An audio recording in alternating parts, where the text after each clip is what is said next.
You know that feeling when you're browsing online and suddenly an ad pops up for the exact thing you were just looking on Amazon? Creepy, right? Makes you wonder just how much your online activity is being tracked. Data breaches and privacy concerns can be a major issue, which is why I started looking for a simple way to get a bit more peace of mind without spending lots of money or dealing with something overly technical. TotalVPN ended up on my radar since I was already using TotalAV as my antivirus. TotalVPN promises privacy without the hefty price tag. But does it actually deliver that peace of mind? In this video, I'll let you in on everything you should know about TotalVPN, so make sure you stick around till the end of this TotalVPN review. And if at any point you're interested in giving it a try, there's a link in the video description below, or you could simply scan the QR code on that screen to get a TotalVPN at 80% off. So TotalVPN is marketed as straightforward and affordable way to improve your online privacy. I've been using TotalVPN as my main VPN for a while now, and I've been checking its performance, doing VPN speed tests,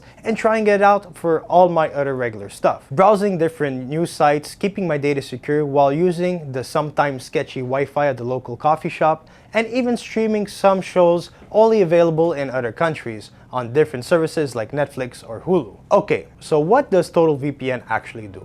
On the security front, it uses the same kind of encryption that the big guys use, OpenVPN and IPv2 IPspecs. If you're like me, who isn't that much into tech, that just means it's supposed to be very secure, and it makes me feel a bit safer when I was logging into my baking apps online. It also hides your IP address, so websites can't really pinpoint exactly where you're browsing from, which is nice. The kill switch is another one of those features that sounds complicated, but it's actually really important. Think of it like this: if your VPN connection suddenly drops, the kill switch basically cuts off your internet so your location and data aren't exposed for even a second. I actually had this happen once during a Zoom call, and my connection was just stopped until the VPN reconnected. It was a little disruptive, but it definitely did its job in terms of security. Now, when it comes to servers, this is where I noticed a bit of a difference. While they have 50 servers in over 30 different countries, sometimes I'd be trying to connect to a server that felt geographically close to the US, but it wasn't always the optimal option. This meant I'd occasionally need to connect to a server further away, and that sometimes led to things feeling a little slower,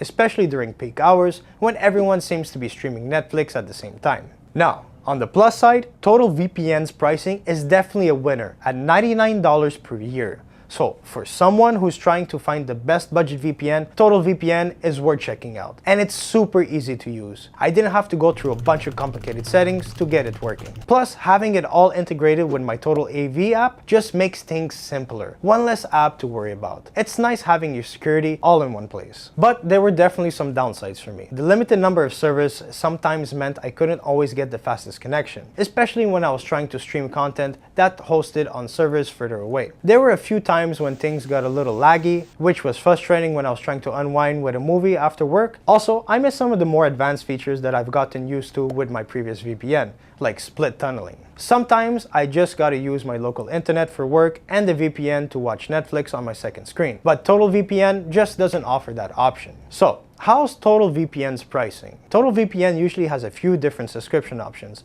and the longer you sign up for, the cheaper it gets. Compared to many other VPN services on the market, their entry-level plans are quite affordable, which is a big plus. TotalVPN also works on all devices, my laptop, my phone, my tablet, which is super convenient for me. It's been okay for general browsing and keeping my connection a bit more secure when I'm using public Wi-Fi at a local coffee shop. If you're someone who just wants a basic layer of privacy and you're not doing a ton of streaming or online gaming, it's definitely sufficient. But if you're a big streamer trying to access content from all over the world, or if you're a gamer who needs super low ping, you might find that TotalVPN doesn't quite cut it. Personally, I think TotalVPN is the best budget VPN, and it's really worth trying, especially for someone who needs a simple integrated VPN for basic online privacy and security, especially if they're already used to TotalAV. You get a basic security and privacy without huge financial commitment. But if you prioritize speed and a vast server network within the US and globally, and an advanced feature for things like streaming or specific online activities, you might find that investing more money is the better option for you. Ultimately, TotalVPN provides a solid level of protection at an attractive price point.